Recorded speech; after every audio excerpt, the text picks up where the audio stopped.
Hi നമസ്കാരം, ഞാൻ Rakesh M G ടിപ്സിലേക്ക് എല്ലാവർക്കും സ്വാഗതം. എല്ലാവരും സുഖമായിട്ടിരിക്കുന്ന ഞാൻ വിശ്വസിക്കുന്നു. നമ്മുടെ വാഹനം നമ്മൾ മെയിൻറ്റെയിൻ ചെയ്യുന്ന സമയത്ത് പലപ്പോഴും ശ്രദ്ധിക്കേണ്ട മെയിൻ ആയിട്ടുള്ള ഒരു കാര്യം എന്ന് പറഞ്ഞാൽ ഇലക്ട്രിക്കലായിട്ട് എന്തെങ്കിലും ഇഷ്യൂസോ കാര്യങ്ങളൊക്കെ വരികയാണെങ്കിൽ നിങ്ങൾ ഉറപ്പായിട്ടും അത് ക്ലിയർ ചെയ്തിരിക്കണം.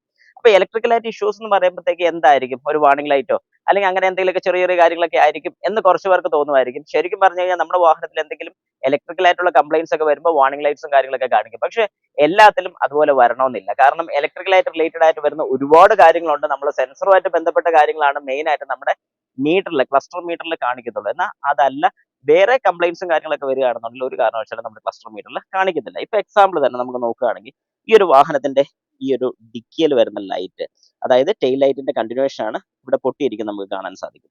ഇങ്ങനെയൊക്കെ വരികയാണെങ്കിൽ എന്താണ് ശരിക്കും ഒരു കംപ്ലൈന്റ് വരുന്നത്, അല്ലെങ്കിൽ എന്താണ് കുഴപ്പം വരുന്നതെന്ന് ചോദിച്ചു കഴിഞ്ഞാൽ നമുക്ക് ഇതിനകത്തൊരു ഷോർട്ട് സർക്യൂട്ട് വരെ വരാനുള്ള ചാൻസസ് വളരെ കൂടുതലാണ്. അതായത് എങ്ങനെയാന്ന് ഞാനൊന്ന് പറഞ്ഞുതരാം. ഇപ്പൊ ഈ ഒരു പോർഷൻ എന്ന് പറയുമ്പോഴത്തേക്ക് ഇതിനകത്തോട്ട് വെള്ളം ഇറങ്ങും, ഇവിടെ ഇങ്ങനെ ഒരു പൊട്ടലുള്ളതുകൊണ്ട്. ഇത് ശരിക്കും ഒരു LED ലൈറ്റ് ആണ് ഈ വരുന്നത്. ഈ LED ലൈറ്റ് ഷോർട്ട് ആകുക എന്ന് വെച്ചോ, അല്ലെങ്കിൽ വെള്ളം കയറി ഇതിനകത്ത് എന്തെങ്കിലും രീതിക്ക് ഒരു ഷോർട്ട് സംഭവിക്കുകയാണെങ്കിൽ അവിടെ എന്ത് പറ്റുമെന്ന് ചോദിച്ചു കഴിഞ്ഞാൽ ഈ ഒരു ലൈൻ എപ്പോഴും കോൺടാക്റ്റിലിരിക്കും. ഇത് ശരിക്കും പറഞ്ഞ ഒരു പാർക്ക് ലൈറ്റിന്റെ ഏരിയ ആണ്.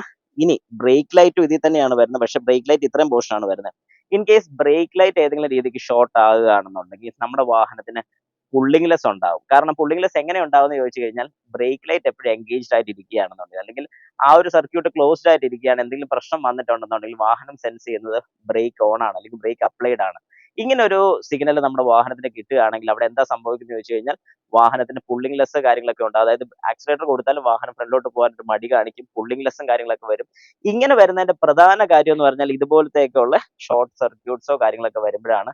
ഇതുകൊണ്ട് വേറെ പ്രശ്നങ്ങളും വരാം, വേറെ ലൈറ്റ്സിനൊക്കെ പ്രശ്നങ്ങൾ വരാം.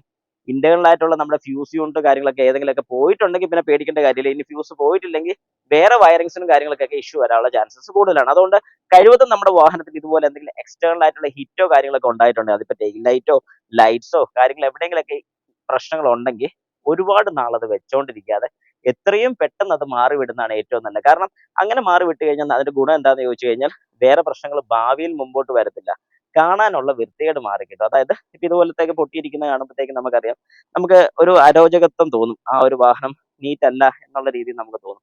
അപ്പൊ അത് ശരിക്കും പറഞ്ഞാൽ അങ്ങനെയൊക്കെ എന്തെങ്കിലുമൊക്കെ ഉണ്ടെന്നുണ്ടെങ്കിൽ അന്നേരം എത്രയും പെട്ടെന്ന് തന്നെ അത് ക്ലിയർ ചെയ്യുന്നതാണ് ഏറ്റവും നല്ലത്. വെച്ചോണ്ടിരുന്ന് അത് കുളവാക്കാതിരിക്കും.